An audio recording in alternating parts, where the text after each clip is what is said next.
This is a video of Evan's first introduction to the work-in-hand. We begin by working on the balancea, which is an exercise where the handler rocks the horse's weight forward and back, looking for equal ease of movement both directions. This movement is called the balancea because it tests the horse's balance. Horses tend to either rush forward or fall out to the side.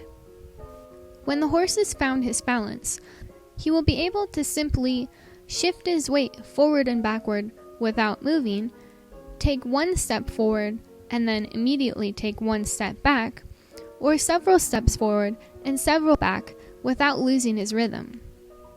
The balancea can be very relaxing for a horse and help to settle him when his nerves are high. We then begin working on some pivots, or turning on the forehand and turning on the haunches.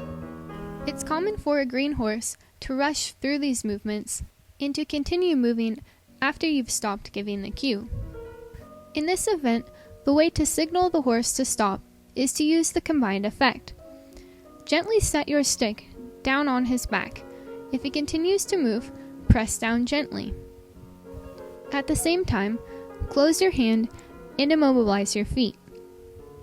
When the horse realizes that all of your action has stopped, and that you've closed the door to movement in all directions, your horse will find himself at a halt and stand quietly.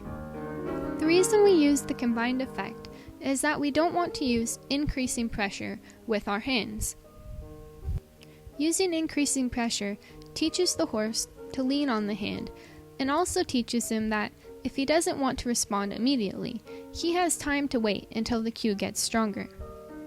It's important to be specific about how you would like your horse to stand. We would like Evan to stand square, balanced, and alert. Standing square supples your horse and helps him to find an athletic posture. It can also help you to see which limb is weakest, as the horse will often bring that one into position last. The good news is that simply standing square will supple and strengthen your horse. As Evan finds his balance, pivoting on the forehand and on the haunches, the movement becomes what we call the waltz, which is alternating between moving the hind end and moving the front end. We use the waltz to find equality between the two movements. We would like him to move with equal ease in both directions, and for it to be equally easy to take one step or many. If ever Evan begins to fall out of the movement, we use the combined effect to cue him to stop. When he completes the movement and then stops easily, we click and treat him for finding his balance. After Evan can move his hind end or his forehand equally easily, we begin moving both at once in a movement that we call sideways or shoulder+in. The movement is called shoulder+in because the horse's shoulder is inside the bend. The important thing to remember about a shoulder+in is that the horse moves away from his bend. In other words, if the horse's head is bent toward the left, the horse's movement will be towards the right. Evan and I then begin working on some suppling exercises standing still. The first exercise that we'll do brings the horse's head into a sort of ramene, with the nose being vertical or perpendicular to the ground. I lay the left rein over its pole and then bring my hands together.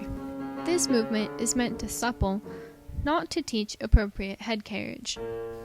I then begin to elevate and lower Evan's head, which is again a suppling exercise. You want to try and follow your horse's motion, vibrating slightly to encourage it. It's important not to lift your horse's head because this doesn't build any strength in the horse, just strengthen you. Evan and I then work on lateral+flexion to the left and to the right. Oftentimes, when you bend your horse's head to the side, they'll fall out of the movement and instead of bending, swing their hindquarters away. If this happens, just follow your horse, wait for him to collect himself, and then start again. Try to feel your way through the sticky spots of the flexion and help him to get comfortable stretching. Most horses will have more difficulty flexing to the right because most horses are left-handed. If your horse continues to drift, you can use the combined effect by gently pinching his withers, in the event that you can't use your stick to press down gently on his back. After your horse figures out that he can stand still comfortably, it's often much easier for him to then do the flexion.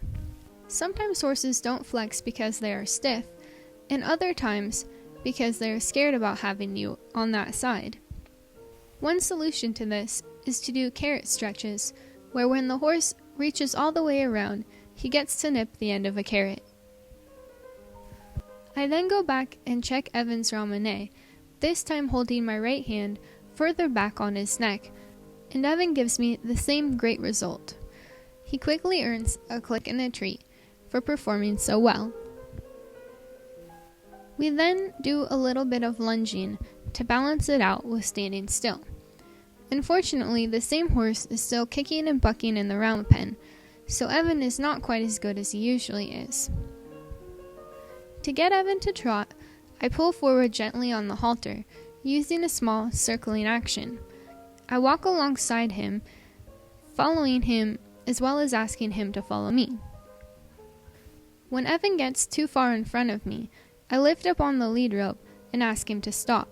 Because he forgot and drifted his hindquarters out of the turn when I lifted up on the lead rope, the next time I use the stick on his back to signal him to stop square and to maintain his position in relation to me. I would like Evan to trot slowly and to keep his head even with my shoulder. If he's further in front of me, it makes it harder to expand and contract my circle at my will. The uneven footing is making it difficult for Evan to stay as upright as he normally would, but I reinforce upright posture by asking him to stop and set his feet square when we halt. I give the combined effect and hover my stick just above his back while I wait for him to set his feet. When he finally gets square, I click and treat, even though his right hind foot is still cocked. It's really not a bad set for a pony's first day. We give lunging another shot, as I'm hoping to get, if not a slower, more controlled trot, at least a nicer stop. This is Evan's first day working outside of an arena on uneven ground. When I do signal him to stop, he sets his feet on his own and offers me a nice square stance. Evan does very well for his first day, and I think that all of this precision work will help him to be a wonderful children's pony.